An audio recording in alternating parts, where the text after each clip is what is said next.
Reporter breaking first on reporter CMRL Exalogic സാമ്പത്തിക ഇടപാട് കേസിൽ വീണ ടിക്ക് വീണ്ടും EDയുടെ സമൻസ് എന്ന വാർത്തയാണ്. ബുധനാഴ്ച ചോദ്യം ചെയ്യലിന് ഹാജരാക്കണമെന്ന നിർദ്ദേശമാണ് കോടതി ED നൽകുന്നത്. SS ശരൺ വിവരങ്ങളുമായി. ശരൺ, ഇപ്പോൾ തിങ്കളാഴ്ച ഹാജരാക്കാൻ പറ്റില്ല, ആരോഗ്യ പ്രശ്നങ്ങളാണ് വീണ ചൂണ്ടിക്കാണിച്ചപ്പോൾ ബുധനാഴ്ച ചോദ്യം ചെയ്യലിന് ഹാജരാക്കണം അല്ലേ?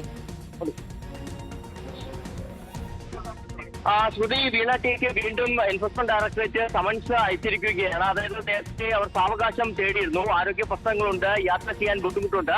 ഈ ഒരു സാഹചര്യത്തിൽ ആ സാവകാശം അനുവദിക്കണം. 14 ദിവസത്തേക്കാണ് സാവകാശം തേടുകയും ചെയ്തിരുന്നത്. എന്നാൽ 14 ദിവസത്തേക്ക് സാവകാശം അനുവദിക്കാൻ കഴിയില്ല എന്ന ആ നിലപാടിലാണ് എൻഫോഴ്സ്മെന്റ് ഡയറക്ടറേറ്റ് ഉള്ളത്. അങ്ങനെയാണ് പുതിയ സമൻസ് ഇപ്പോൾ ഇഷ്യൂ ചെയ്തിരിക്കുന്നത്. അതായത് വളരെ പ്രധാനപ്പെട്ട കൂടിയാലോചനകൾ കൊച്ചി സോണൽ ഓഫീസിൽ നടന്നു. അതിനുശേഷമാണ് ഇത്തരത്തിലൊരു വിലയിരുത്തലിന്റെ അടിസ്ഥാനത്തിൽ പുതിയ സമൻസ് നൽകിയിരിക്കുന്നത്.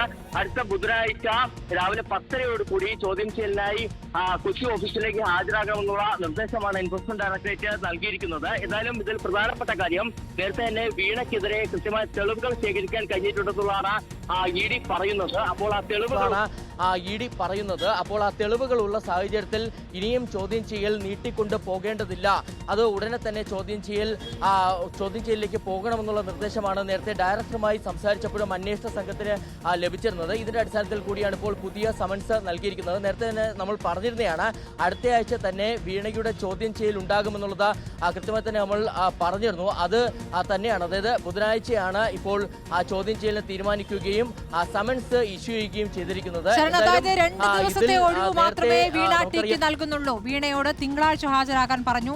തിങ്കളാഴ്ച ആരോഗ്യ പ്രശ്നങ്ങൾ ചൂണ്ടിക്കാട്ടി ഹാജരാകാൻ പറ്റില്ല എന്ന് പറയുമ്പോൾ 2 ദിവസം മാറി ബുധനാഴ്ചത്തേക്ക് സമയം നൽകിയിരിക്കുകയാണ്. ബുധനാഴ്ച 10:30 ഉറപ്പായിട്ടും വീണ ടി ഹാജരാകേണ്ടതുണ്ട് ED മുമ്പാകെ അല്ലേ?